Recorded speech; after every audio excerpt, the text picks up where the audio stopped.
கர்ம விதி அப்படின்னா என்ன சார்? நீங்கள் கேட்குற கேள்வியிலே அந்த ஆன்சர் இருக்குது. ஏன்னா நீங்கள் என்கிட்ட கேட்டீங்க இல்லையா, அதற்கான நான் அவுட்புட் உங்களுக்கு கொடுக்குறேன் இல்லையா, அதுதான் கர்மம். எல்லாருமே என்ன பண்ணிட்டாங்க, இந்த கர்மம்னு சொல்லிட்டு ஒரு ஒரு மூட நம்பிக்கையை வச்சுருக்காங்க. ஆனால் கர்மம்னு ஒன்றுமே கிடையாது. நம்ம அன்றாட செய்யக்கூடிய செயல் தான். என்ன கர்மா? எப்போ பார்த்தாலும் நல்லதே செஞ்சாலும் கர்மா கெட்டது இருக்கு. நடக்குது. நம்ம செய்கிற அத்தனையுமே கர்மா. இப்போ என்கிட்ட பேசுகிறீங்க இல்லையா, இதுவும் கர்மா தான். எதுனா உங்களுக்கு நடந்தா சந்தோஷம் கிடைக்குதோ, திருப்தி அடைகிறீங்களோ, அந்த விஷயத்த நீங்கள் மற்றவங்களுக்கு செஞ்சீங்கன்னா, மற்ற உயிர்களுக்கு செஞ்சீங்கன்னா நீங்கள் கடவுள். சிவம் இல்லை என்றால் சக்தி இல்லை, சக்தி இல்லைன்னா சிவம். அதன் அர்த்தம் என்னன்னா, இந்த உடல் இல்லைன்னா உயிர் இல்லை, உயிர் இல்லைன்னா உடம்பு இல்லை. தியானம்னா அமைதியாக உட்காந்து கண்ணை மூடிட்டு இருக்கிறது தியானம் கிடையாது. வாய் இருந்தும் ஊமையாய், காது இருந்தும் செவிடனாய், கண் இருந்தும் குருடனாய் அமைதியாக உட்கார்றது தான் தியானம். சாக்ரிஃபை. மாலை முரசு இறை நேயர்களுக்கு வணக்கம். இன்னைக்கு நம்ம நிகழ்ச்சியில கர்ம விதி அப்படின்னா என்ன அப்படின்றத பத்தி தான் பார்க்க போறோம். இது தொடர்பா பல்வேறு விஷயங்களை நம்மிடம் பகிர்வதற்காக இருவகை கர்மம் மனிதனின் அடையாளம் நூலின் ஆசிரியர் இறை சேவகன் சாமி திரு கிள்ளிவளவன் அவர்கள் நம் அரங்கிற்கு வந்திருக்கிறார். அவரை வரவேற்றிடலாம். வணக்கம் சார். வணக்கம்மா. சார், கர்ம விதி அப்படின்ற ஒரு நூலே நீங்க எழுதியிருக்கீங்க. இருவகை கர்மம் மனிதனின் அடையாளம் என்ற ஒரு நூலை. கர்ம விதி அப்படின்னா என்ன சார்? இப்போ கர்ம விதி அப்படின்னு நீங்கள் கேட்குற கேள்விக்கு நீங்கள் கேட்குற கேள்வியிலே அந்த ஆன்சர் இருக்குது. ஏன்னா நீங்கள் என்கிட்ட கேட்டீங்க இல்லையா, அதற்கான நான் அவுட்புட் உங்களுக்கு கொடுக்குறேன் இல்லையா, அதுதான் கர்மம். என்னென்னா, ஒரு மனிதனை செய்யும் செயல் அப்படின்னா எப்படின்னா, இன்றைக்கி நீங்கள் உங்களுக்கு நான் ஒரு விதையை நான் போட்டேன்னா, அந்த விதை செடியாக வரும் இல்லையா, அது விதி. நான் விதை ஒன்று போட்டேன்ல, விதைனே என்ன அம்மா நீங்கள் சாப்பிட்டீங்களாம்மா அப்படி கேட்குறேன். உங்களுக்கு ஏதோ ஒரு உதவி செய்கிறேன், அறியாமலே செய்கிறேன், நல்லது செய்கிறேன்னா, நீங்களோ இல்லை உங்களை மாதிரியே ஒருத்தர் அதை விட ஒரு பன்மடங்கு நான் ஒரு இக்கட்டான நிலைமையில் இருக்கிறப்ப ஒரு விஷயம் எனக்கு ரிட்டர்ன் கிடைக்கும். இப்போ நான் உங்களுக்கு செஞ்சேன் இல்லையா, அது கர்மம். ஐ மீன் எண்ணத்தால். ஃபஸ்ட்டு கர்மத்தோட அடிப்படை விஷயம் என்னென்னா எண்ணம் தான் ஃபஸ்ட்டு. நான் சின்ன விஷயம் கேட்குறேம்மா. நீங்கள் மார்னிங் நீங்கள் எழுந்திருக்கிறீங்க, எழுந்து ப்ரஷ் பண்ண போகிறீங்க. நேராக போய் ப்ரஷ் பண்ண போவீங்களா, சிந்தனை செஞ்சுட்டு ப்ரஷ் பண்ணணும் அப்படி சொல்லிட்டு போவீங்களா? நேராக பிரஷ் பண்ணணும்ல அப்படின்னு ஒரு தாட் தாட் வரும். இருக்கு. ஆமா, ஃபஸ்ட்டு தாட் வரும், அதுக்கப்புறம் செயல் நடக்கும். செயல் நடக்கும். ரைட்டுங்களா? இப்போ இந்த தாட் இருக்கு இல்லையா, இந்த தாட் ப்ளஸ் ஆக்ஷன், இதுதான் கர்மம். இப்போ ஃபார் எக்ஸாம்பிள் சிம்பிளாக சொல்கிறேன். டாக்டர் கத்தியால் கிழிக்கிறார், ஒரு வன்முறையாளரும் கத்தியால் கிழிக்கிறார். ஓகேங்களா? ரெண்டு பேருடைய எண்ணம் கத்தியால் கிழிக்கிறது, சரிங்களா? ஆனால் இதில் யாருடைய தாட்டு நல்ல தாட்டு? இப்போ யாரோட எண்ணம் வந்து எதிர்வினை தப்பாக இருக்கும், இன்னொருத்தங்க எதிர்வினை நல்லதாக இருக்கும். டாக்டருக்கான எதிர்வினை நல்லதாக போய் அமையும், இந்த வன்முறையாளருடைய எதிர்வினை தீமையாக போய் அமையும். ஓகேங்களா? அப்போ அந்த வன்முறையாளர் வந்து இன்றைக்கி உங்கள் கையை கிழிச்சிட்டார், ஓகே, உங்களை நான் டேமேஜ் பண்ணணும், உங்களுக்கு வலியை கொடுக்கணும்னு சொல்லி கிழிச்சிட்டேன். அவருக்கு இந்த இந்த கர்மா வந்து வெயிட் பண்ணும். இப்போ உங்களை நான் காயப்படுத்திட்டேன், ஓகே, கர்மா செஞ்சு முடிச்சிட்டேன். அந்த கர்மா வெயிட் பண்ணி அவருக்கு இதை விட துன்பம் நடக்கும். அதுதான் விதின்னு நம்ம சொல்கிறோம். ஸோ கர்மனா நம்ம எண்ணத்தால், ஃபஸ்ட்டு எண்ணம், இரண்டாவது வாக்கு, மூன்றாவது செயல். இந்த மூணு சேர்ந்து தான் பேங்காக ஹோல்ட் ஆகிடும். இன்றைக்கி நான் ஒரு பந்து தூக்கி போட்டுட்டேன், இல்லை ஒரு விதையை விதைச்சிட்டேன். ஆனால் விதையை விதைச்சா அதற்கான அவுட்புட்டு மரமாகவும் செடியாகி பழமாக இல்லை வேறு என்ன நடக்கணும் இல்லையா? அந்த மாதிரி தான் நம்ம ஒவ்வொரு செயலும். செயல் மட்டும் இல்லை, எண்ணம் முக்கியம். ஏன்னா எண்ணம் வந்தால் தான் செயலே வரும், செயலுக்கு வாக்கு முக்கியம். ஓகேங்களா? இந்த மூணு சேர்ந்து தான் கர்மமாகவே செயல்படுது. எல்லாருமே என்ன பண்ணிட்டாங்க, இந்த கர்மம்னு சொல்லிட்டு ஒரு ஒரு பயங்கர போர்வையாக ஒரு மூட நம்பிக்கையை வச்சுருக்காங்க. ஆனால் கர்மம்னு ஒன்றுமே கிடையாது. நம்ம அன்றாட செய்யக்கூடிய செயல் தான். அந்த செயலை தான் கர்மம்னு சொல்கிறோம். அதற்கான பிரதிபலன் கண்டிப்பாக கிடைக்கும். நீங்கள் நான் உங்களுக்கு ஹெல்ப் பண்ணால், நீங்கள் நான் நடுத்தர இருந்தானா எனக்கு ஹெல்ப் பண்ணீங்களா, பண்ண மாட்டீங்களா? கண்டிப்பாக. அப்போ நான் இன்றைக்கி உங்களுக்கு நீங்கள் ஹெல்ப் பண்ணால் நான் இப்போ அப்படி தூக்கி போட்டேன்னா, நான் நடுத்தர நிற்கிறப்ப என்னை ஹெல்ப் பண்ண மாட்டாங்க யாரும். இதுதான் அந்த கர்மாவுடைய தன்மையே. ஜென்ரலாகவே அதுதான், நம்மளுடைய செயல் தான் கர்மா. இப்போ கர்மானா நம்மளோட எண்ணங்கள், நம்மளுடைய செயலோட பிரதிபலிப்பு நமக்கு வந்து திரும்ப கிடைக்குது அப்படின்னு சொல்றீங்க. பொதுவாகவே இப்போ வந்து நிறைய பேரோட வாழ்க்கையில நான் வந்து குறிப்பிட்டு சொல்ல முடியாது. இப்போ நீங்க சொன்ன மாதிரி ஒரு விதை போட்டா மரம் வளரும், பல விஷயங்கள் வந்து நமக்கு திரும்ப கிடைக்கும் அப்படின்றது. செய்யற விஷயத்துக்கான கர்மா திரும்ப கிடைக்குதுன்னே வச்சுக்கோங்களேன். ஆனா ஏதோ ஒரு வகையில இன்னொரு சைட்ல இருந்து அவங்க வந்து துன்பங்கள் அனுபவிக்கிறாங்க அப்படின்னா அவங்களோட கர்மா அப்போ வந்து அங்க செயல்படலன்னு எடுத்துக்கலாமா? செயல்படலாம் இல்லை, அதற்கான விஷயம் முன்னாடி ஏதோ ஒன்று செஞ்சுருக்கான்னு. இப்போ விதின்னு நான் சொன்னேன் இல்லையா, இப்போ ஒரு குழந்தை பிறக்குது, பிறந்த அடுத்த கணமே அடுத்த நாளே இறக்குது. அந்த அந்த குழந்தை எந்த ஒரு கர்மமும் செய்யலை. ஆனால் அந்த விதி எப்போ வந்துருன்னா, அதுக்கு தான் நம்ம மகாபாரதத்தில் கிருஷ்ணர் ஒரு எக்ஸாம்பிள் சொல்லியிருப்பாங்க. கிருஷ்ணர் லாஸ்ட்டாக ஒரு அம்பு விட்டு வேடனால் அம்பு விட்டு இறப்பார். அதோடைய பேக்ரவுண்ட் என்னன்னா, ராமாவதாரத்தில் வாலிக்கு இவர் பண்ண துரோகம், இவர் பின்னாடி அம்பு விட்டு வாலியை கொள்ளுவார். ரைட்டுங்களா?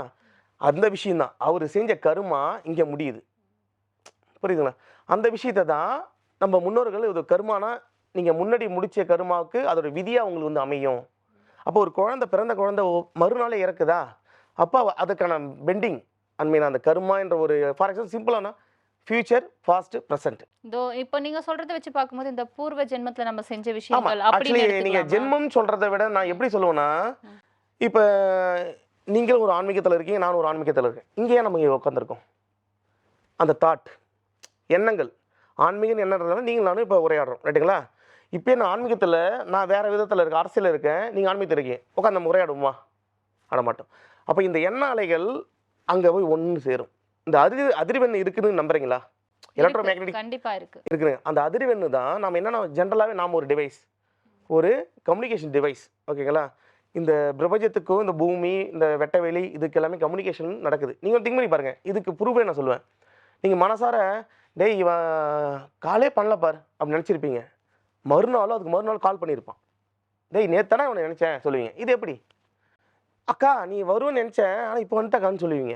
இதெல்லாம் எண்ண அலைகள். அப்போ எண்ண அலைகள் வேவ்லென்த்தில் பாஸ் ஆகிட்டே இருந்துச்சுன்னா அந்த பூர்வ ஜென்மன்ற இல்லையா, அந்த பூர்வ ஜென்மத்தை யாருமே திங்க் பண்ணலை. இப்போ கர்மன்றது உங்களுக்கு விளங்கிச்சா? இப்போ இந்த கர்மத்தை நான் ஸ்டாப் பண்ணேன்னா பூர்வ ஜென்மம் ஸ்டாப் ஆகிடும். அப்போ என்னன்னா அந்த எண்ண அலைகளை எவன் ஒருத்தன் ஸ்டாப் பண்ணுறானோ அவனுக்கு மறுபிறப்பு இருக்காது. அப்போ ஸ்டாப் பண்ண எப்படி பண்ண முடியும்? நீங்கள் சாப்பிட்றது நிறுத்திடுவீங்களா? அப்படின்னு கிடையாது. அதுக்கு நிறைய விஷயங்கள் தான் அந்த நூலில் நிறைய இருக்கும். இப்போ பொதுவா ஒரு கேள்வி இருக்கு. என்னன்னா மக்கள் எல்லாருமே பார்க்கக்கூடிய விஷயம் தான். கர்மா இருக்குன்றது ஒரு சிலர் சொல்றாங்கன்னு வச்சுக்கோங்களேன். என்ன கர்மா எப்ப பார்த்தாலும் நல்லதே செஞ்சாலும் கர்மா கெட்டது இருக்கு. நடக்குது. நாம செய்யற அத்தனையுமே கர்மா. இப்போ என்கிட்ட பேசுறீங்க இல்லையா, இதுவும் கர்மா தான். ஏன்னா ஒன்றும் சிம்பிளா கர்மான்ற வேர்டா நினைக்கிறீங்க. சிம்பிளா செஞ்ச வினைக்கான கூலி. நீங்க ஒர்க் பண்றீங்க, சம்பளம் கொடுக்குறாங்க. ரைட்டுங்களா? அது ஒரு கர்மா. புரியுங்களா? சாப்பிட்றீங்க, உடம்பு ஆரோக்கியமா இருக்கு, அது ஒரு கர்மா. இதான் விஷயமே. இப்போ பசி எடுக்கு நான் சாப்பிடணும், ரொம்ப சோர்வா இருக்கு அழணும், இல்லை ரொம்ப டயர்டா இருக்கு போய் தூங்கணும், இது எல்லாமே கர்மா தான். ஒரு செயல். கர்மான சிம்பிளா அது ஒரு வேர்டுன்னு பெருசா நினைச்சிருக்காங்க. கர்மான ஒரு செயல்மா. ஆனா அந்த செயலுக்கு அஸ்திவாரம் யாருன்னா எண்ணம். உன் எண்ணம் சரியா இருந்தா உன் கர்மா சரியா இருக்கும். ஓகேங்களா? அந்த கர்மா என்ன செயல் சரியா இருக்கும். சிம்பிளா சொல்லணும். கர்மான்ற வேர்டை எல்லாருமே இன்னைக்கு இருக்க காலகட்டத்தில் அந்த கர்மான்றத வேர்டை வந்து பெரிய பயத்தோட பார்க்குறாங்க. நானும் ஒரு கட்டத்தில் பார்த்தவன் தான். எனக்கு எவ்வளோ கடுமையான சோதனைகள் நிறைய விஷயங்கள் நான் கடந்து வந்திருக்கேன். ஆனால் இதெல்லாம் எனக்கு உட்காந்து இந்த ஆன்மீகத்தில் என்னோட 16 வயசுல இந்த ஆன்மீகத்தில் இருக்கேன். நிறைய விஷயங்களை பார்த்துட்டேன். நான் ஒரு பிஸ்னஸ் மேனாக இருக்கேன். இந்த ஆன்மீகத்தில் இந்த 16 வயசு நிறைய நூல்கள் எழுதிட்டு தான் இருக்கேன். அப்போ இந்த எனக்கு ஏற்பட்ட அந்த வழிகள் அந்த எல்லாத்தையுமே ஒப்பிட்டு இந்த கர்மத்தை பற்றி ஒரு ப்ராக்டிக்கலாக எல்லாமே என்னென்னா நம்ம முன்னோர்கள் எழுதிய அந்த நூல்களை வச்சு கர்மா இப்படி சொல்லிட்டு போகிறாங்க. ஆனால் இன்றைக்கி அந்த கர்மாவை ஒரு ப்ராக்டிக்கலாக கொடுக்குறது தான் இந்த நூல். நிச்சயமா இப்போ நீங்க சொன்னபடி இன்னைக்கு காலகட்டத்துல வந்து கர்மான்ற விஷயத்தை பத்தி நிறைய பேர் பேசுறாங்க. நம்ம என்ன செய்யறோமோ அதுக்கான பிரதிபலிப்பு இருக்குன்ட்டு. ஒரு சிலர் வந்து கடவுள்லாம் கிடையாது, கர்மா தான் உண்மை அப்படின்ற மாதிரி சொல்றாங்க. அப்ப இங்க வந்து கடவுள் யாரு? கடவுளா வாழ்றது எப்படி? இல்ல கர்மா தான் கடவுளா? சரிம்மா, இப்போ சின்னதாக கேட்குறேன். கடவுள் யார்? நீங்கள் அன்னதானம் செய்வீங்களா? செய்வேன். ரைட்டுங்களா? அன்னதானம் செய்கிறப்ப உங்ககிட்ட சாப்பாடு வாங்க வராங்க இல்லையா, என்ன கேட்பீங்க? தட்டு எடுத்துகிட்டு வராங்க, சாப்பாடு வாங்க வராங்க, என்ன கேட்பீங்க? எவ்வளவு வேணும்? அந்த எவ்வளோ வேணுன்றப்ப உங்கள் மனசில் ஏதாவது ஒரு சுயநலம் இருக்குமா? ஏதாவது ஒரு பொதுநலம் இருக்குமா? அந்த இடத்துல நீங்கள் யாராக இருப்பீங்க? ஒரு குழந்தை மாதிரி மைண்ட் இருக்கும். இன்னும் சாப்பாடு போடலாமா கேட்க வராங்க. சாப்பிட்டாலே போதுமா வேணுமா இந்த விஷயத்தை கேட்பீங்க. அந்த இடத்துல நீங்கள் யாராக இருப்பீங்க? அன்பு, கருணை, உதவி இது எல்லாமே உங்ககிட்ட அங்கே இருக்கும். அன்னதானம் போடுறப்ப கண்டிப்பாக ஒரு சாப்பாடு ஒரு கரண்டில் எடுத்து போடுறப்ப ஒரு உயிருக்கு போடுறப்ப நீங்கள் அங்கே அன்பு, கருணை, உதவி இந்த 3 விஷயம் கடந்த ஒரு வடிவமாக இருப்பீங்க. அப்படிங்க யார்? இப்போ சொல்கிறேன், இதை மைண்டில் வச்சுக்கோங்க. இப்போ கடவுள்லாம் யாருன்னு நான் சொல்ல வரேன். நீங்கள் கோயில் போகிற பழக்கம் உண்டாமா? போவேன். ஏன் போகிறீங்க? மன திருப்திக்கு நிம்மதிக்கு போவோம். ஏன் அங்க போறீங்க? நம்மளோட வேதனைகள் வந்து கடவுள்கிட்ட தானே சொல்லுவோம் அப்படின்றது. கடவுளை நம்புறவங்க எல்லாருமே இப்ப செய்யக்கூடிய நான் கேட்கிறேன், விஷயங்கள். நீங்க அந்த கோயிலுக்கு போனீங்கன்னா ம். உங்கள்ட்ட இருக்கிறது எல்லாத்தையுமே பிடிக்குவாரு, இருக்கிற சந்தோஷத்தை பிடிக்குவாரு. அப்படின்னா போக போவீங்களா? மாட்டோம். போக மாட்டீங்கல்ல? ம். அப்புறம் கடவுள்லாம் யாரு? இப்ப சொல்லுங்க, கடவுள்லாம் யாரு? நீங்க கோயிலுக்கு போறீங்க, நல்லது நடக்குன்னா கோயிலுக்கு போறீங்க. ம். உங்கள்ட்ட இருக்கிறது பிடிக்கும், ஒரு கெட்டது நடக்குன்னா போக மாட்டேன்றீங்க. ம். அப்ப கடவுள்லாம் யாரு? உங்ககிட்டயே ஆன்சர் இருக்கு. கடவுள்லாம் யாருன்னு நினைக்கிறீங்க நீங்க?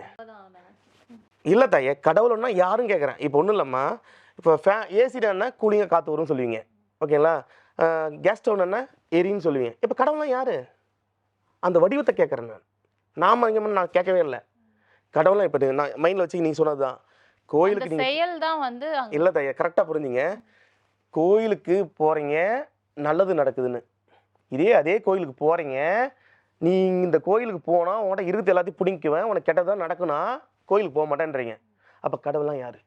அந்த விஷயம்தானா?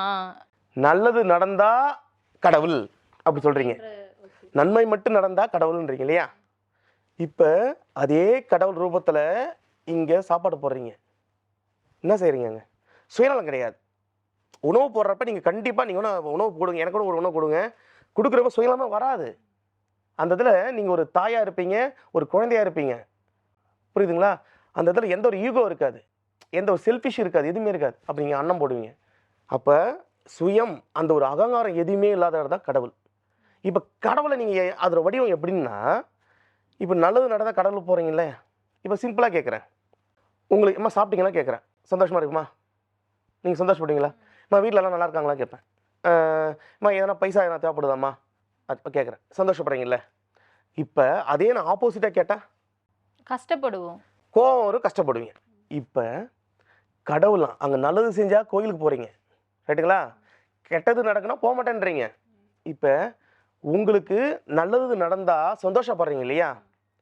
எதுனா உங்களுக்கு நடந்தால் சந்தோஷம் கிடைக்குதோ, திருப்தி அடைகிறீங்களோ, அந்த விஷயத்தை நீங்கள் மற்றவங்களுக்கு செஞ்சீங்கன்னா, மற்ற உயிர்களுக்கு செஞ்சீங்கன்னா நீங்கள் கடவுள். இதில் மறுக்கிறீங்களா? இல்லை. இப்போ கேட்பீங்க, எனக்கு செய்யறதுக்கு வெல்த் இல்லை ஐயா, பொருளாதாரம் இல்லை, நான் எப்படி செய்யறதுன்னு ஆமா, கேட்பீங்க. அப்படியும் வந்து நிறைய பேருக்கு எண்ணங்கள் இருந்தும் வந்து உண்மை, ரைட் செயல்முறை ரைட். இல்லாம இப்போ இருக்குல்ல. விஷயம் என்னன்னா, ம். கர்மத்தின் ஆதி எதுன்னு சொன்னேன், கர்மமே உருவாகிறதுக்கு காரணம் எதுன்னு சொன்னேன், எண்ணம், எண்ணம். ரைட்டுங்களா? இப்போ உங்களுக்கு செயல் தேவையில்லை, ஆனால் அந்த எண்ணம் ஒரு நாய் போகுது, இறைவா இந்த நாய் நொண்டி நொண்டி போகுது, என்கிட்ட எதுவும் சுச்சுவேஷன் சரியில்லை, அந்த நாய்க்கு யாராவது ஹெல்ப் பண்ணட்டுமே, சிந்தனை எண்ணத்தை உருவாக்க முடியுமா? அப்போ நீங்கள் யார்? அப்போ நம்மளும் அப்படி ஒரு எண்ணத்தை செஞ்சு பாருங்க. நீங்க அந்த அந்த அன்னதானம் போடுறப்ப என்ன அளவுக்கு உங்க மனம் இருந்ததோ அந்த மாதிரி இருப்பீங்க. அப்ப நீங்க யாரு? கடவுள். இப்ப கடவுளை யாரு தெரியுதுங்களா? புரியுதுங்களா? அப்ப நீங்க முழுவதும் நாள் முழுவதும் நீங்க அதே செயல்பாட்டில் இருந்தீங்கன்னா கடவுளை உணர்வீங்க. இப்ப இதே செயல்பாட்டில் உங்களுடைய ஆயுள் காலத்தை எல்லாத்தையும் மாத்தினீங்கன்னா கடவுளாவே மாறுறீங்க. நான் உங்கள்கிட்ட இருக்கிறது எல்லாத்தையும் கொடுக்க சொல்லலை, எண்ணத்தை கொடுங்க, முடிஞ்சளவு எண்ணத்தை கொடுங்க.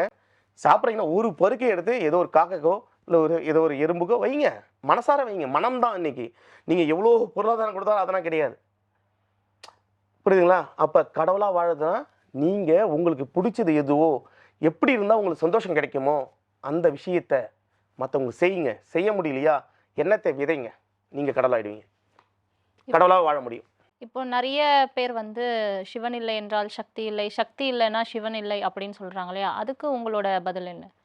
நீங்கள் உங்களுடைய மேற்பார்வையில் சக்தினா என்ன, சிவனா என்ன, ஏதாவது தெரியுமாம்மா? இல்லை. ஆக்சுவலி நம்ம முன்னோர்கள் எல்லாமே நம்முடைய உயிர் சொல்கிறோம் இல்லையா, உயிர் அதை சிவமாக சொல்லியிருக்காங்க. சக்தின்னு சொல்கிறோம் இல்லையா, நம்ம உடல், மனம், உணர்ச்சி. ஆக்சுவலி சக்தி என்பதுனா இயக்கம், சிவம் என்பதுனா விழிப்பு நிலை, அசையாத விழிப்பு நிலை, ஓகேங்களா? அது அமைதியாக இருக்கும், அதுதான் நம்ம உயிர்னு சொல்கிறோம், அது ஆத்மான்னு சொல்லலாம், சரிங்களா? இப்போ இந்த சக்தின்னு சொல்கிறோம்ல, மனசு, மனம், உடல், உணர்ச்சி. இப்போ மனதிலேருந்து எண்ணம் வருமா, எண்ணம் வந்தோடனே உணர்வு வருமா, உணர்ச்சி வருமா, உணர்ச்சி வந்தோடனே இந்த உடல் செயலாக்கம் பண்ணும், சரிங்களா? அப்போ இந்த சக்தின்ற விஷயத்தை எது? மனம், உடல், உணர்ச்சி. இந்த 3 விஷயத்த கரைக்கணும். இப்ப கரைச்சா, இங்க ஆத்மான்னு ஒரு எண்ணம் இருக்கு இல்லையா? இப்போ நீங்க மனதார தான் நீங்க கேட்டுருக்கீங்க. உங்களுடைய உள் விழிப்பால நீங்க கேட்கல. ஐ மீன் சிவம் என்ற உங்க ஆத்மான்னு சொல்றேன்ல, உயிர். அந்த உயிரால நீங்க கேட்கல. அப்ப இந்த உடம்பால நம்ம ஆடிட்டு இருக்கோம். மனசு, உடல், உணர்ச்சி. இதால நம்ம ஆடுறதுனால அகங்காரம் எல்லாமே தலைவிரிச்சு ஆடும்.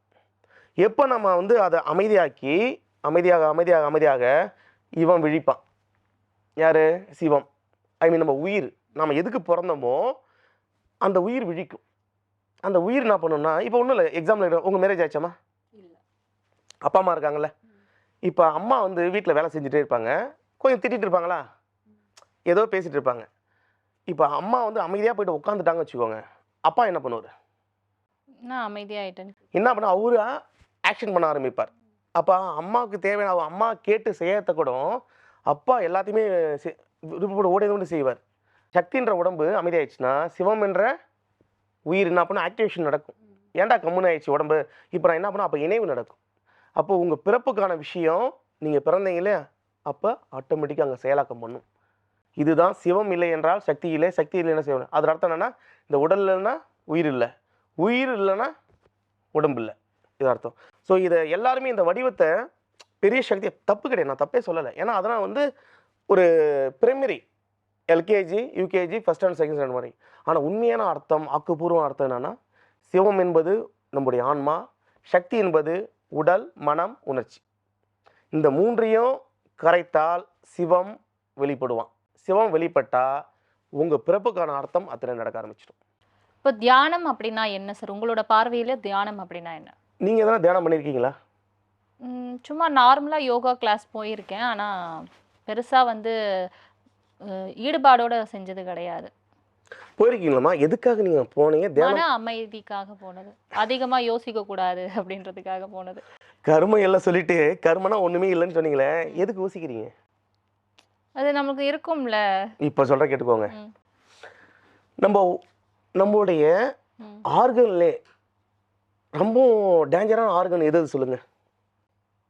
டேஞ்சர் அப்படின்னா இது இல்லைன்னா இல்லை அப்படின்னா ஹார்ட்டு, பிரெயின்.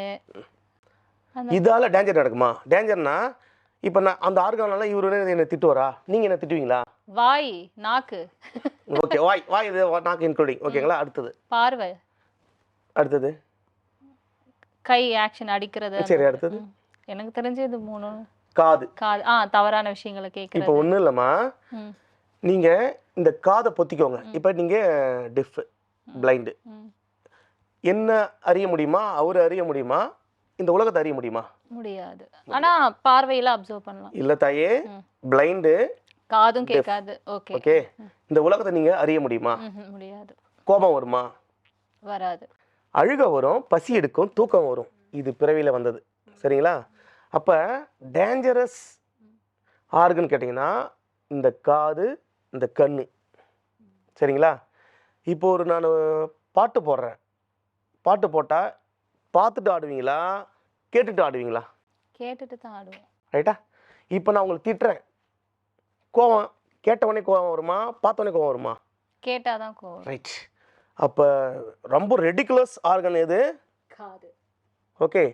அடுத்தது பார்வை, ஐடென்டிஃபிகேஷன், மெமரி. அதை தான் இவர் பார்த்துட்டு இவர் தான், இவங்க தான், அவர் தான், அவர் தான் சேகர் சார் அப்படின்னு சொல்லிட்டு ஐடென்டிஃபிகேஷன். அதை திரும்ப பார்த்து ரிமெம்பர் பண்ணுறது தான் பார்வை. ஓகேங்களா? அப்போ இந்த பார்வை அதுக்கு அடுத்தது. ஓகேங்களா? ஆனால் இது ரெண்டுத்தையும் மெமரி பண்ணி ஸ்டோர் பண்ணி எண்ணத்தான் செயலாக்கம் பண்ணி வெளியில் விடக்கூடிய விஷயம் எது? வாக்கு. சரிங்களா? இது தேர்ட் ஒன். இப்போ தியானம் கேட்டிங்க இல்லையா? எல்லாரும் இந்த தியானத்தை வந்து அமைதியாக உட்காரு, என்ன செயல்படும், என்ன வந்து 0 ஆகும் அப்படின்றீங்க. ஆனால் எதுக்கு தியானம் பண்ணுறதுன்னு தெரியல. தியானம்னா அமைதியாக உட்காந்து கண்ணை மூடிட்டு இருக்கிறது தியானம் கிடையாது. It is sacrifice. கண் விழிப்பில் இருக்கணும், தூங்கக்கூடாது. ஆனால் கண் பார்க்கக்கூடாது. காது கேட்கணும், ஆனால் காது கேட்கக்கூடாது. வாய் இருக்கணும், ஆனால் வாய் பேசக்கூடாது. புரியுதாம்மா? அப்போ என்னது? வாய் இருந்தும் ஊமையாய், காது இருந்தும் செவிடனாய், கண் இருந்தும் குருடனாய் அமைதியாக உட்கார்றது தான் தியானம். சாக்ரிஃபை. இப்போ இந்த விஷயம் அத்தனையும் நீங்கள் சாக்ரிஃபை பண்ணுறப்ப என்ன நடக்கும்? உங்கள் எண்ண அலைகள் அப்படியே மெல்ல மெல்ல மெல்ல மெல்ல ஜீரோ ஆகிடும். சரிங்களா? இப்போ நீங்கள் இதை சாக்ரிஃபை பண்ணாமல் பண்ணீங்கன்னா இன்றைக்கி அந்த தியானத்தோட முறையே தெரியல. நிறைய பேர் கற்றுக் கொடுக்குறாங்க. இதுதான் பேசிக். இந்த விஷயம் தெரிஞ்சாலே நீங்கள் எதை கட்டுப்படுத்தணும் உங்களுக்கு தெரியுமா? இல்லை.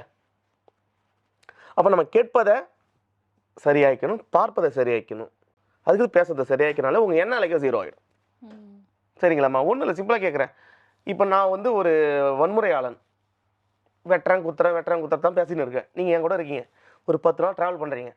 உங்களுக்கு என்ன மாதிரி தாட் கிரியேட் ஆகும்? நெகட்டிவாக இருக்கும். வெட்டுறேன் குத்துறேன் என்ன நீங்கள் லிசன் பண்ணீங்களோ, என்ன நீங்கள் என்கிட்ட பார்த்தீங்களோ அது கிடைக்கும்.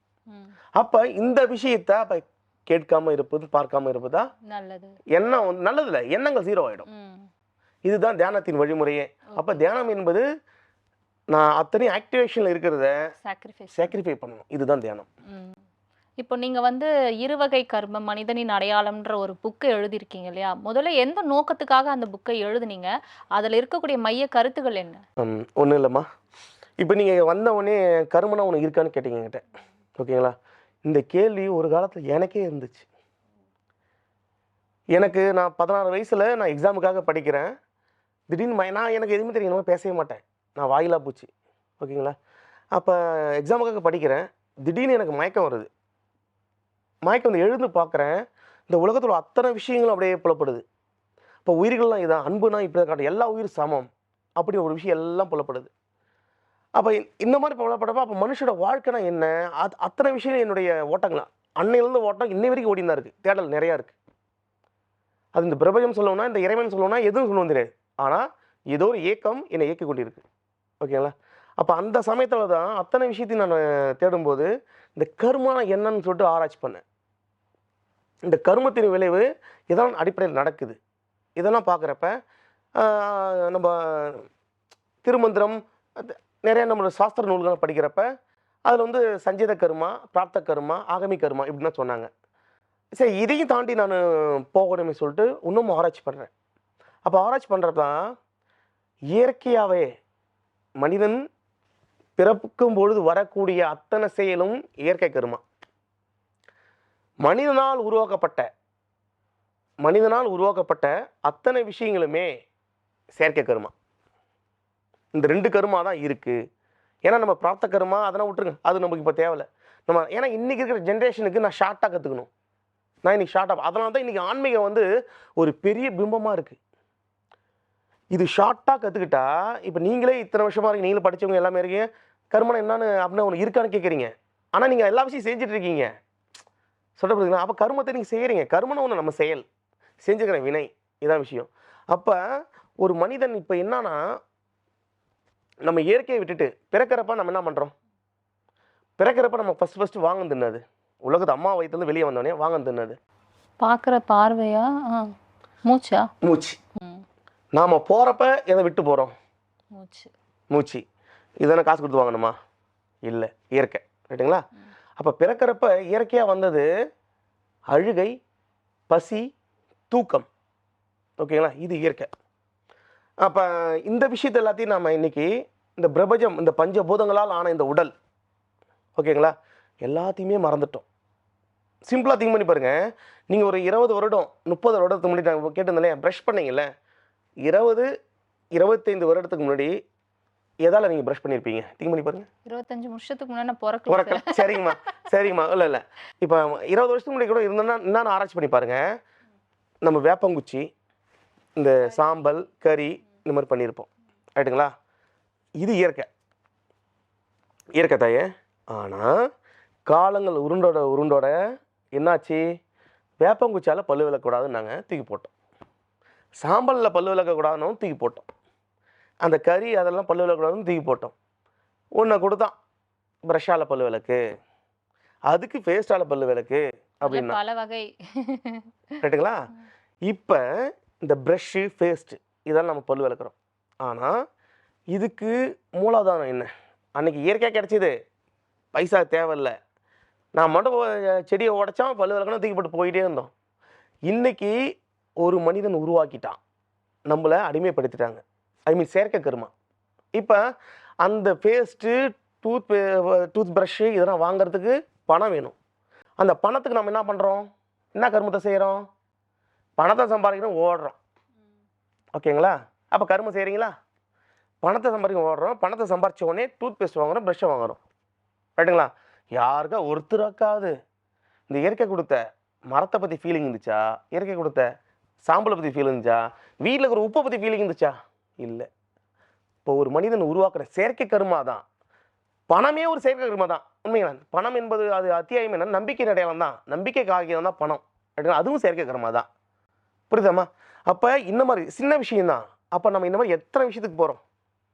இப்போ நான் என்ன கேட்குறேன், செயற்கை கர்மா இல்லாமல் வாழ முடியாதே சார் கேட்பீங்க. நான் ஏற்றுக்கிறேன், நானும் அதில் இருக்கேன். இப்போ இந்த சட்டை செயற்கை கர்மா, இந்த பேண்ட்டு செயற்கை கர்மா, இந்த வாட்சி செயற்கை கர்மா, சரிங்களா? ஆனால் இந்த உடல் இயற்கை. இயற்கை. இந்த உடலுக்காக எத்தனை நாள் நீங்கள் ஃபீல் பண்ணியிருக்கீங்க? என்ன வயசுமா உங்களுக்கு? 25. 25 வருஷமா இது இறைவன் கொடுத்த உடல், இது அன்வேல்யூடு. ரைட்டுங்களா? இந்த உடலுக்காக என்ன செஞ்சுருக்கோம் நம்ம? நீங்கள் 1 கோடி ரூபா நீங்கள் சம்பாரிச்சாலும் 10 கோடி சம்பாரிச்சாலும் உடல் நல்லா இருந்தால் தான் நிம்மதியான வாழ்க்கை. சம்பாதிக்க முடியாதா? இப்போ உடல் உங்களுக்கு ஆரோக்கியமாக இருக்குது, நீங்கள் 100 கோடி இழந்திருந்தாலும் 1 வருஷத்துலையோ ஒரு 10 வருஷம் சம்பாதிக்க முடியாதா? இல்லை ஒரு 50 வருஷம் சம்பாதிக்க முடியாதா? ஆனால் இந்த உடல் முடியாது. நல்லா இருந்தா மட்டுமே. வெயிட், நீங்கள் பேசுகிற வரைக்கும் தான் உங்களுக்கான மரியாதை நான் கொடுப்பேன். நீங்கள் போய் படுத்துட்டிங்கன்னா உங்கள் பிள்ளைக்கூட 10 நாள் பார்க்கும். பார்த்தீங்களா? இதுனா போய் சேர மாட்டுதே அப்படின்னு சொல்லுவோம். அப்படியே நீங்கள் கோடி கோடியாக சம்பாரிச்சு வச்சாலும் செத்த அடுத்த 48 மணி நேரத்தில் நாரும், இந்த உடல் நாரும் தூக்கி போடும். ஓகேங்களா? அப்போ விஷயம் என்ன? நம்ம ஒரு செயற்கையான விஷயத்துக்காக எல்லாத்தையும் இழக்கிறோம். செய்யுங்க, செயற்கையான விஷயம் செய்யுங்க, தப்பு கிடையாது, நான் தப்பே கிடையாது. ஆனால் உடலில் கெடுத்துட்டு செய்யாதீங்கன்றேன். இப்போ நிறைய பேர் ஒரு இஎம்ஐ கமிட்மெண்ட் இருக்கும், அது இருக்கும், அது இருக்கும். ஆனால் தன் உடலை பற்றி திங்க் பண்ண மாட்டாங்க. ஃபீஸ் கட்டணும், எல்லாரும் தப்பு கிடையாது. ஆனால் நம்ம உடலை பற்றி திங்க் பண்ணால் அத்தனை விஷயம் சரியாக நடக்கும். ஏன்னா சிந்தனை உங்களுக்கு டைவர்ட் ஆகாது. நீங்கள் உங்கள் உடலை பார்த்தீங்கன்னா டைவர்ட் ஆகாது. ஓகேங்களா? அப்போ செயற்கை கர்மா நீங்கள் திங்க் பண்ணி பாருங்கள். நீங்கள் வீட்டில் கூட நைட்டு தூங்குறப்ப திங்க் பண்ணி பாருங்கள். செயற்கை கர்மனா மனிதனால் உருவாக்கப்பட்ட விஷயத்தெல்லாம் நம்ம எதெல்லாம் மாட்டிட்டு இருக்கோம். ஸோ அப்படி உருவாக்கப்பட்ட விஷயம் என்னென்ன இருக்குது? அதனால தான் இன்றைக்கி கர்மத்தை பற்றி பயம் உங்களுக்கு வருது. அப்படின்னு உங்களுக்கு இருக்கிற கேள்வி கேட்குறீங்க. உண்மையாலுமே நீங்கள் இந்த கர்மத்தை பற்றி விளங்கி இருந்துச்சுன்னா, ரியல் லைஃபுக்கு நீங்கள் அதை ஈடுபட்டு இருந்தீங்கன்னா உங்களுக்கு அந்த கர்மனா ஈஸியாக உங்களுக்கு தெரிஞ்சிருக்கும். நான் தினம் தினம் செய்யக்கூடிய வேலை தான் கர்மம் அப்படின்னு நீங்கள் தெரிஞ்சிருப்பீங்க. அது தெரியல. இன்றைக்கி இருக்கக்கூடிய யங்ஸ்டர்ஸ்க்கு இது தெரியல. நம்ம செய்கிற அத்தனை விஷயமும் கர்மம் தான்ன்றது அவங்களுக்கு தெரியல. அப்போ நம்ம அதை சரியாக செஞ்சீங்க. ஏன் இப்போ ஒன்றும் இல்லைம்மா, நீங்கள் பசிச்சா சாப்பிடுவீங்களா? 8 மணி ஆனோன்னு சாப்பிடுவீங்களா? பசிச்சா சாப்பிடுவேன். உண்மையாலுமே பசிச்சா சாப்பிட்றீங்க? இந்த அரங்கத்தில் அத்தனை பேர் பசிச்சா சாப்பிட்றாங்களா? ஐயா பசிச்சா சாப்பிடுவீங்களா? உண்மையாக சொல்லுங்கள். சில நேரம் டைமுக்கு இல்லை சாப்பிடுவேன் தாயே, சொல்லிட்டு. முக்கால்வாசி என்ன தெரியுமா, என்னையும் எடுத்துக்கங்க, நானும் அப்படி தான். ஓகேங்களா? ஆனால் இப்போ நான் கிடையாது, நான் மாறி பல வருஷம் ஆச்சு. 8 மணி ஆச்சா சாப்பிட்ணும், 1 மணி ஆச்சா சாப்பிட்ணும், நைட்டு 7 மணி 8 மணி ஆச்சா சாப்பிட்ணும். யாராவது பசிச்சா சாப்பிட்ணும் நம்ம நினச்சிக்கிறோமா? பேசிக் பசிச்சா சாப்பிடணும் நம்ம நினைக்கல. சரி ஓகேங்க, ஓகே, பசிச்சா சாப்பிடணும்னு நினைக்கல, விட்ருங்க, சாப்பிடுங்க. ஆனால் நாம் சாப்பிட்றது என்ன சாப்பிட்றோம்? உன்னுடைய உடலுக்கு இது நல்லதா கெட்டதா சிந்தனை செய்கிறோமா? கிடையாதே. இந்த உடல் ஃப்ரீயாக கொடுத்துட்டான், அதான் வேல்யூ. வேல்யூவே இல்லாததுக்கு ஓடுறோம். திங்க் பண்ணி டிமாண்டேஷன் நடந்துச்சு. இப்போ பாருங்கள், எனர்ஜி வார்னு நடக்குது, எனர்ஜி லாக்டவுன் சொல்கிறாங்க. அப்போ நான் சொன்னது செயற்கை கிரமம் தானே உண்மை. ஆமாம், இயற்கை விட்டோம்னா அன்னைக்கு நம்ம விறகு வெட்டி அந்த கான்செப்ட் தான் நம்ம பயந்து இருப்போமா? கண்டிப்பாக. ஓகே, இப்போ அந்த எமிட்டர்ஸ் கண்ட்ரியெல்லாம் இன்றைக்கி டிமாண்டை வச்சு நம்ம பண்ணுறோம், அப்போ நம்மளை பண்ணுறாங்க. நீ இயற்கையாகவே நீங்கள் கற்றுட்டு இருந்தீங்கன்னா, ஆல்டர்னேட்டிவ் ரெடியாக இருந்தீங்கன்னா இயற்கையை பற்றி போயினேன், பிரச்சனை கிடையாது தானே. அப்போ நம்ம மறந்தது எங்கே? இயற்கையை மறந்துருக்கோம். இயற்கையே மறந்துட்டோம், இயற்கை செயலை மறந்துட்டோம், செயற்கை செயலை போகிறோம். இன்றைக்கி ஒரு ஆடு கொடுத்தாதான் சூப்பர்னு நினைக்கிறோம். ஒரு பொருள் நல்லா இருக்குதோ இல்லையோ, நான் எக்ஸாம்பிள் கேட்குறேம்மா, அந்த ஒரு நான் பிராண்டஸ் கேட்கல, அந்த பிராண்ட் பேர் நான் சொல்லலை. எனக்கு தெரிஞ்ச நான் 7வது ஸ்டாண்டர்ட்லேருந்து அந்த ஒரு க்ரீமை தடுவேன், விளையாவன்னு சொல்லிட்டு. சரிங்களா? நான் இன்னை வரைக்கும் நானும் விளையான பாடு இல்லை, எங்கள் அண்ணனும் விளையான பாடு இல்லை. அப்போ யாரோ ஒரு பெரிய பெரிய ஆக்டர்ஸை வச்சு கொடுக்குறாங்க. இன்னை வரைக்கும் எனக்கு 40 வயசு ஆகுது, இன்னை வரைக்கும் அது பிராண்டாக தான் இருக்குது. விஷயம் என்ன? அப்போ ஒருத்தவங்க விளம்பரம் கொடுத்தா அது நம்ம உண்மை நம்புகிறோம். சரி ஓகே, அது எதுக்கு எக்ஸ்டர்னல் பொருள். ஆனால் சாப்பிட்றது கூட அப்படி தானே பண்ணுறோம்மா. இந்த உயிர் இருந்தால் தானே நம்ம எந்த ஒரு வேல்யூ வந்தாலும் அதையும் நம்ம பண்ணலையம்மா. அப்போ இயற்கை கர்மா, செயற்கை கர்மா, இந்த விஷயத்தை தான் அந்த புக்கில் நம்ம போட்டிருப்போம். இப்போ புரியுதாம்மா? இயற்கை எதனா டவுட் தான் சொல்லுங்கள். இல்ல இதுல எனக்கு டவுட் இல்ல. ஆனா பொதுவாவே வந்து இன்னைக்கு காலகட்டத்துல கர்மாவையும் நம்புறவங்களையும் நம்ம பார்க்க தான் செய்றோம். நம்ம நல்லது செஞ்சா நல்லது கிடைக்கும்ன்றத இந்த கூற்று இருக்குதான், ஒத்துக்கிறேன். நம்ம ஒரு கெட்டது செய்றோம் அப்படின்னும்போது உனக்கு 2 மடங்கா வரும்ன்றத சொல்ற ஒரு கூற்று இருக்குல்ல. நல்லது செய்ய ஏன் 2 மடங்கா வரும்னு யாருமே அவ்வளவா சொல்ல அது மாட்டாங்க. தப்பு. யார் சொன்னா? நீங்க நல்லது செஞ்சீங்கன்னா, அதுதான் சொல்றேன், ஒரு பருக்க நான் செய்யறேன்னு நினைக்க கூடாது. எப்படி? நீங்க சாப்பிட்றீங்கம்மா, 4 இட்லி சாப்பிட்றீங்க, அதில் 1/2 இட்லி 1/4 இட்லி இறைவா எனக்கு 4 இட்லி கொடுத்துருக்க. இறைவனை யாரு? இந்த இயற்கை வச்சுக்கோங்க. நீ யாரும் நினச்சிக்கோங்க, ஜீசஸ் நினச்சிக்கோங்க, அல்லா நினச்சிக்கோங்க, சிவன் நினச்சிங்க, யாரும் நினச்சிங்க. ஏன்னா இறைவனை யாரு? நம்மளால் அடிவு பண்ணி வைக்க முடியாத ஒரு சக்தி, நம்மளை இயக்கக்கூடிய ஒரு சக்தி. ஓகேங்களா? இறைவன் தான் சிம்பிளான கான்செப்ட். அப்போ அந்த மூலமாக நமக்கு கிடைச்ச இந்த சாப்பாடு ஒரே ஒரு பருக்க எனக்கு நீ கொடுத்துக்கிறடா, நீ கொடுத்த உயிரால் இந்த கொடுக்குறேன், இப்படி கொடுத்து பாருங்க.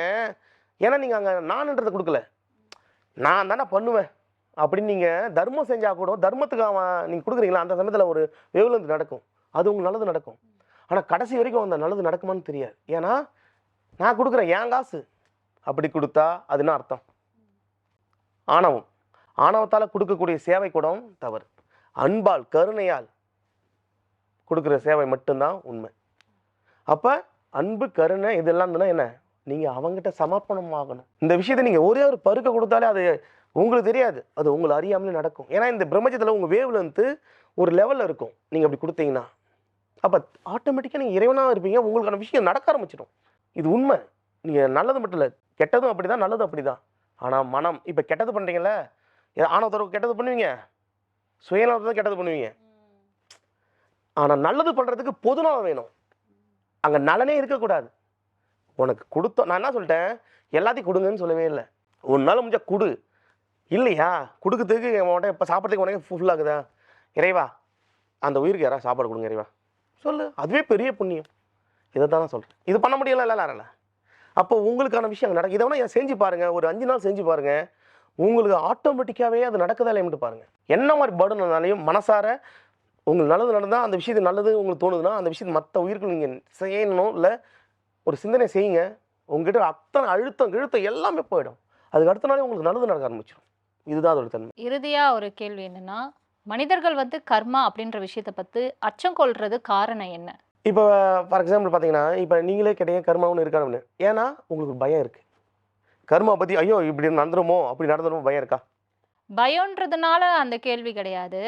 நம்ம என்னதான் வந்து உலகத்துக்கு கெட்டது நினைக்கல அப்படின்னாலுமே நமக்கு வந்து வர்றதெல்லாம் ஒரு மாதிரி நெகட்டிவா வர்றதுனால ஒரு விரக்தியில வந்து கேட்கறது. தய ஒரு விஷயத்துங்க, பக்தியே நம்ம வணங்குறோங்களே பக்தி, அந்த பக்தி என்பதே பயத்தால் ஆனது தெரியுமா? கடவுளே ஓகே, கடவுளே என்னை காப்பாத்து அப்படின்றோம், கடவுளே எனக்கு பிரச்சனை சரி பண்ணுன்றோம்.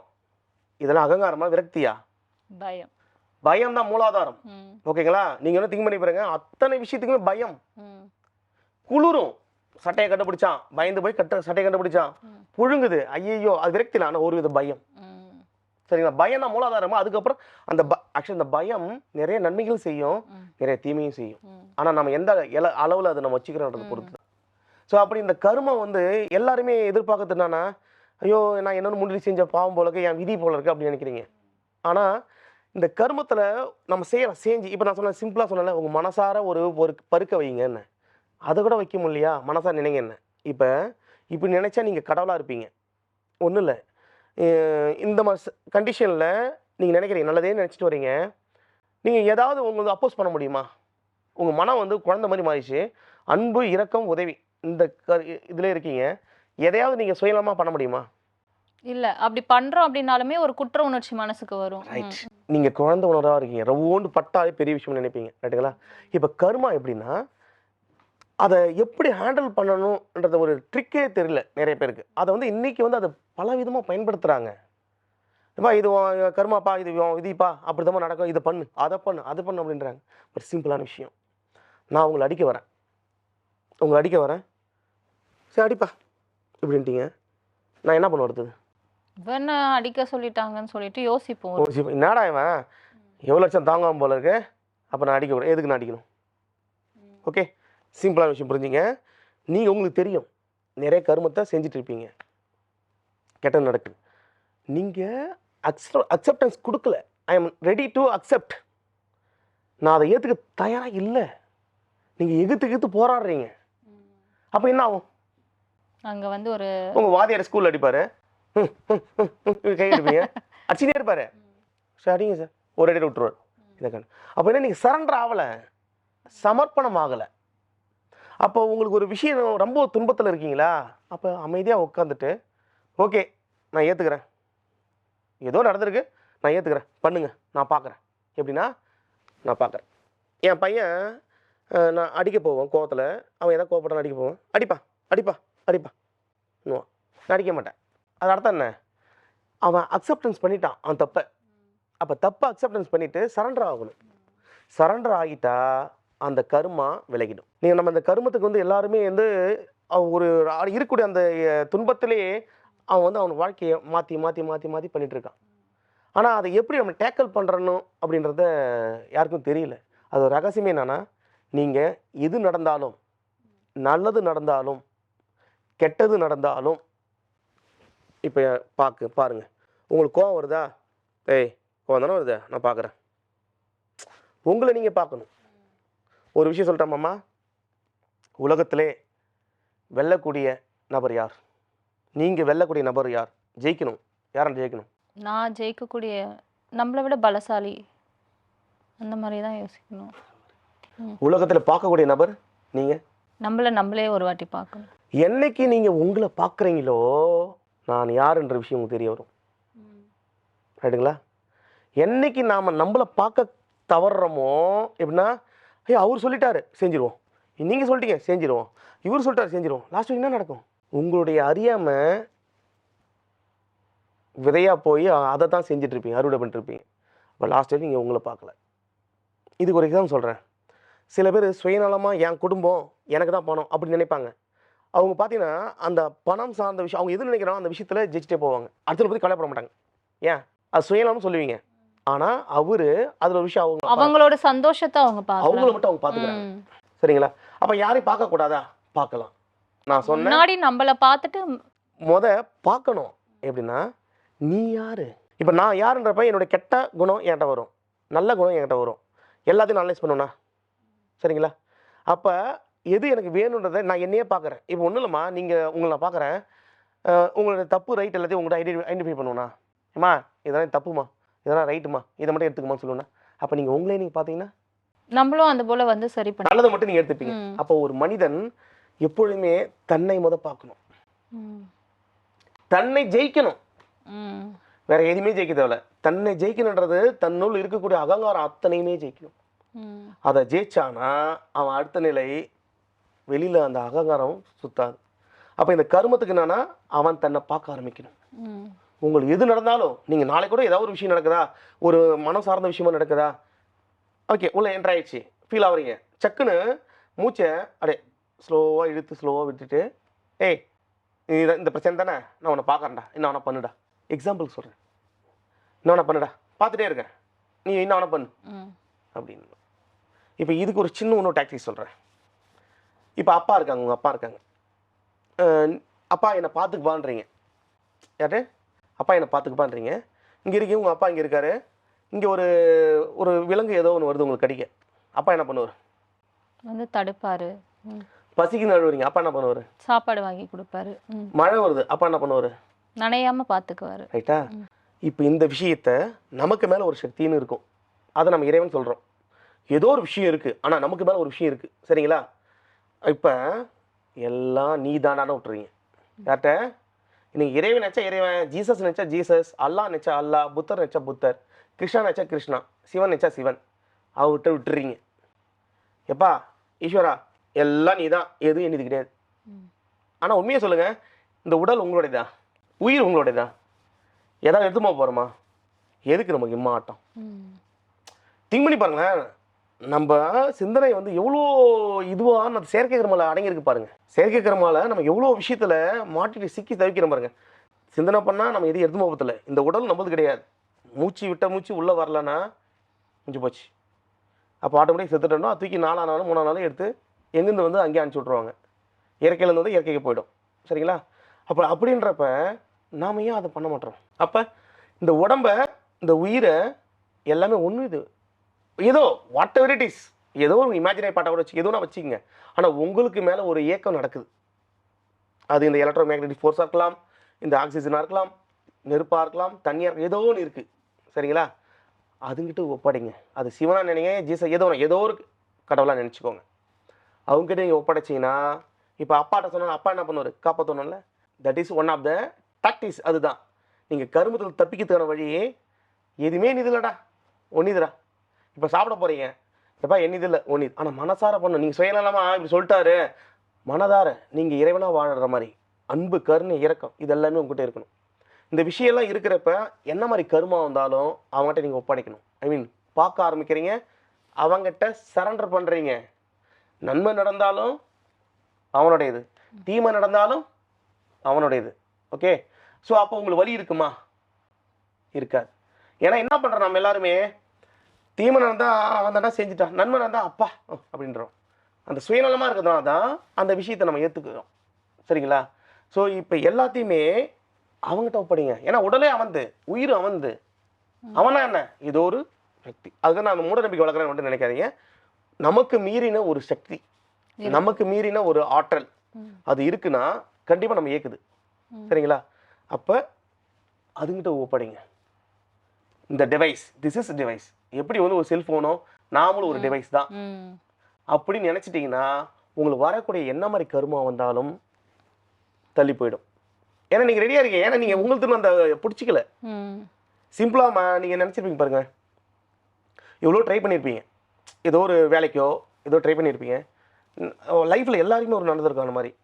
ட்ரை பண்ணியிருப்போம், முயற்சி செஞ்சு பார்த்து விட்டுருவோம். விட்டுட்டு அட போடா அப்படி விட்டுட்டு நீங்கள் இடையே போவீங்க. ஒரு நாள் 2 நாளோ அந்த விஷயம் உங்களுக்கு தேடி வந்திருக்கும். வந்திருக்காதுண்ணா? அப்படி வந்திருக்குல்ல? ஏன்? மேபி நம்மளோட எண்ணம் அதில் வந்து உறுதியாக இருந்ததுனாலே. உறுதி இல்லை, அந்த உறுதியை சரண்டர் ஆக்கிட்டீங்க. இதை டெம்பரரி சரண்டர். நீங்களே அறியாமல் அது விரக்தின்னு சொல்லுவோம்.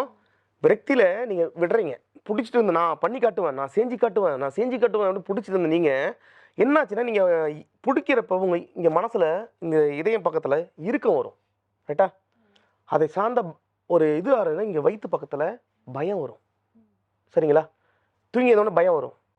இங்கே பயம் இங்கே வரும், இறுக்கம் இங்கே இருக்கும். ரைட்டுங்களா? இந்த விஷயம் எல்லாம் நீங்கள் தூக்கி போட்டீங்களா, விரக்தியில் தூக்கி போட்டிருப்பீங்க. ஆடா போடா அப்படி தூக்கி போடுறீங்களே, அப்போ அந்த வேவ் லென்த், என்ன அலைகள் அந்த வேவ் லென்த்துக்கு மேட்ச் ஆகும். மேட்ச் ஆகி நீங்களே எப்போ நீங்கள் சரண்டர், ஐ மீன் அதுவும் ஒன் ஆஃப் த சரண்டர் தான், சமர்ப்பணம் தான். தூக்கி போட்டீங்க, அது உங்களை தேடி வரும். அப்படி நடந்திருக்கு, எல்லா மனிதனும் நடந்திருக்கு. எனக்கும் நடந்திருக்கு, நடக்கல யாரும் சொல்ல முடியாது. அப்போ சின்ன சின்ன சரண்டருக்கே இதெல்லாம் நடக்குது இல்லை? அப்போ நீங்கள் சரண்டராகவே வாழ்ந்துட்டா, நாம் அந்த சரண்டர் லெவல்லே எல்லாத்தையும் வாழ்ந்துட்டா என்ன நடக்கும்? எல்லாமே நம்ம கிட்ட தேடி வரும். என்னவோ நடக்கணுமோ நல்லது மட்டுமே நடக்கும். தீமை நடக்காது. தீமை நடந்தாலும் ஏதோ ஒரு விஷயம் நீங்கள் பந்து தூக்கி போட்டிருக்கீங்க, ரிட்டன் வரணும், அது கூட அதிகமாக நடக்காது. கால் துண்டாகணுன்ற ஒரு விஷயம் இருக்குன்னா கால் கட்டை வேலை மட்டும் அடிபட்டு போகும். அந்த மாதிரி, ஏன்னா நீங்கள் ரெடி ஆகிட்டீங்க. புரியுதாம்மா? அப்போ அந்த மாதிரி விஷயம் தான் நடக்கும். அப்போ நமக்கு வரக்கூடிய கருமாவை எப்படி எதிர்கொள்ளணும்னா, ஃபஸ்ட்டு நீங்கள் அதை பார்க்க ஆரம்பிங்க. நான் பார்க்குறேன்டா, ஓகேடா. இப்போ ஒன்று உங்களை அடிக்க வரானா, ஏய் வாடா நான் அடிக்கிறேன் வாடா, பார்ப்பீங்கல்ல? அப்போ என்ன, உங்களை அறியாமல் உங்களுக்கு தில்லு வரும். அதே விஷயத்தை நான் பார்க்க ஆரம்பிச்சிட்டேன்னா ஆட்டோமேட்டிக்காக அந்த ஆப்போசிட் ரியாக்ஷன் டவுன் ஆகிடும். ரெண்டாவது, அதுக்கப்புறமா எதுவுமே உங்களுக்கு வரக்கூடாதுன்னா யூ ஷுட் பி சரண்டர். அதை யார்கிட்ட ஒப்படைச்சிடுங்க, ஏதோ ஒருத்தவங்கிட்ட ஒப்படைச்சிடுங்க. இதுக்கு தான் கோயிலுக்கு போவீங்க. ஏய் நான் இந்த கோயிலுக்கு போனேன், எனக்கு நடந்துச்சுன்னுவீங்க. எப்படி அதை சொல்கிறீங்க? இந்த கோயிலுக்கு நான் வேண்டுதல் வடித்தேன், எனக்கு நடந்துச்சு அப்படின்னு. அது அர்த்தம் என்ன? என்னைக்காவது வீட்டில் பூஜை ரூமில் போயிட்டு நீங்கள் அந்த மாதிரி கூட அழுதுருக்க மாட்டீங்க. உண்மை தானே? ஆனால் கோயிலில் போட்டு எப்பா இறைவா முருகா நீ தானே அப்பா துணை, என் பிள்ளைக்கு வேலையை வாங்கி கொடுத்துரு அப்படின்னு அழுவீங்க. அப்போ அழுவுறப்ப சரண்டர் ஆகுறீங்க. சரண்டர் ஆனவனே என்ன நடக்குது? அந்த விஷயம் ஆட்டோமேட்டிக், அந்த வேவ் லென்த் எல்லாமே வேவ் லென்த் தான். ரைட்டுங்களா? வேவ் லென்த் இல்லை நீங்கள் சொன்னீங்கன்னா, நீங்கள் நினைச்ச ஒரு மனிதன் ஒரு நாளோ மறுநாளோ உங்களுக்கு கால் பண்ணுறாங்கன்னா வேவ் லென்த் இருக்குன்னு ஒத்துக்கிறீங்களா? இது பொய்யா மூட நம்பிக்கை நான் சொல்கிறதெல்லாம்? இல்லை, உண்மைதான். அப்போ அதை தான் நான் சொல்கிறேன். அப்போ நீங்கள் அந்த கோயிலில் போயிட்டு சரண்டர் ஆகிட்டீங்க, உங்களுக்கு அது நடக்க ஆரம்பிக்கும். அப்போ இங்கே விரக்தியில் முயற்சி பண்ணி சரண்டர் ஆகிறீங்க, தூக்கி போடுறீங்க, உங்களுக்கு நடக்க ஆரம்பிக்குது. அப்போ என்ன பண்ணணும்? நம்ம ரிலீஸ் பண்ணணும், கையை விரிச்சிடணும். என்னது எதுவுமே கிடையாது, உங்களுக்கு தான் இருக்கா, எதுவுமே கிடையாது. நீங்கள் விரிச்சிட்டாலே உங்களுக்கான இந்த உடல் எடுத்த விஷயத்துக்காக என்ன நடக்கணுமோ நன்மோ அது நடக்க ஆரம்பிச்சிடும். நிச்சயமா இதுதான் அந்த கர்மத்தோடைய டாக்டிஸே, அதுதான் எதிர்கொள்ள வேண்டிய விஷயமே அதுதான். இது நிறைய பேர் அதை மூட நம்பிக்கை அப்படி இப்படி, நானும் அந்த மூட நம்பிக்கை போனதாம்மா, கஷ்டத்தில் நிறைய கஷ்டத்தில் போயிருக்கேன். ஆனால் ஒவ்வொரு வாட்டி நான் அதை அனலைஸ் பண்ணுவேன், நிறைய விஷயங்கள் எவ்வளோ லாஸ் ஆகிருக்கேன் அந்த மூட. ஆனால் இதெல்லாம் அனலைஸ் பண்ணி தான் இந்த புக்கு ஒவ்வொரு யங்ஸ்டர்ஸ்க்கும், திருமணம் ஆனவங்க எல்லார் கையில் இருக்கிறது பெஸ்ட்டு. முக்கியமாக இதுக்கப்புறம் லைஃப்பை ஸ்டார்ட் பண்ண போகிறவங்க அவங்ககிட்ட இந்த புக் இருந்துச்சுன்னா அவங்க லைஃப்பில் ஒரு லாஸ் இருக்காது, ஒரு மன சஞ்சலம் இருக்காது. எவ்ரிடே இந்த புக்கை அவங்க வந்து ஃபாலோ பண்ணிவிட்டு, இதுக்கு சில விஷயம்லாம் கொடுத்துருப்பேன், செய்முறை கொடுத்துருப்பேன். இதெல்லாம் அவங்க ஃபாலோ பண்ணாங்கன்னா லைஃப்பில் அவங்களுக்கு ஒரு ப்ரொடக்ஷன் மாதிரி இருக்கும். எப்படி உங்களுக்கு இன்சூரன்ஸோ ஹெல்மெட்டோ அந்த மாதிரி இந்த புக்கு அவங்களுக்கு ஆத்மாக்கான ப்ரொடக்ஷன். எந்த ஒரு விஷயமே அவங்களுக்கு பாதிக்காது. ஸோ ஆல்ரெடி டேஞ்சர் ஜோனில் இருக்கிறவங்களும் சரி, யாரும் அதில் ஒரு விஷயம் சொல்லியிருப்பேன், அதை அவங்க செஞ்சாலே அந்த டேஞ்சர் ஜோன்லேருந்து வெளியே வந்துடுவாங்க. அந்த மாதிரி விஷயங்கள் அது எல்லாமே என்னென்னா ப்ராக்டிக்கல் ஓரியன்டாக. அதில் எதுவுமே வந்து பெரிய சாஸ்திரத்தை ஃபாலோ பண்ணுங்க அப்படின்னு சொல்லவே மாட்டேன். இப்போ நான் இது வரைக்கும் நான் பேசுனது ஏதாவது ப்ராக்டிக்கல் இல்லாமல் இருந்திருக்கா? இல்லை, ப்ராக்டிக்கல் யாரும் மறுக்க முடியாது. அப்போ எவ்வளோ எனக்கு இந்த பிரபஞ்சம், இந்த இறைவன் எந்த அளவுக்கு என்னை தட்டி தட்டி தட்டி மோல்டு செஞ்சு இருந்தால் இந்த விஷயத்தை கொடுத்துருப்பான் பார்த்துக்குங்க. அந்த அனுபவம் கொடுத்தா, இந்த அனுபவம் எல்லாருக்கும் பயன்பெறணும். அந்த ஒரு விஷயத்துக்காக இந்த நூலே வெளியிடப்பட்டேன். இது எனக்கு மட்டும் போதாது, ஏன்னா இதில் நான் எழுந்து வந்துட்டேன். ஸோ இதை அனைவருமே பயன்படணும். கர்ம விதி பற்றி ரொம்ப விளக்கமாகவே மக்களுக்கு எளிய முறையில் புரிகிற அளவுக்கே வந்து நிறைய விஷயம் சொல்லியிருந்தீங்க. நிறைய விஷயம் கேட்க கேட்க ஓ இதுதான் வந்து அன்றாட வாழ்க்கை போல் அப்படின்றதையே நான் வந்து உணர்கிற அளவுக்கு தான் உங்களோட விளக்கங்கள்லாம் இருந்தது. மீண்டும் மற்றொரு நிகழ்ச்சியில் சந்திக்கலாம் சார். வணக்கம். நிச்சயம். வணக்கம்மா, நன்றி. நேயர்களே, மீண்டும் மற்றொரு நிகழ்ச்சியில் சந்திக்கலாம். வணக்கம்.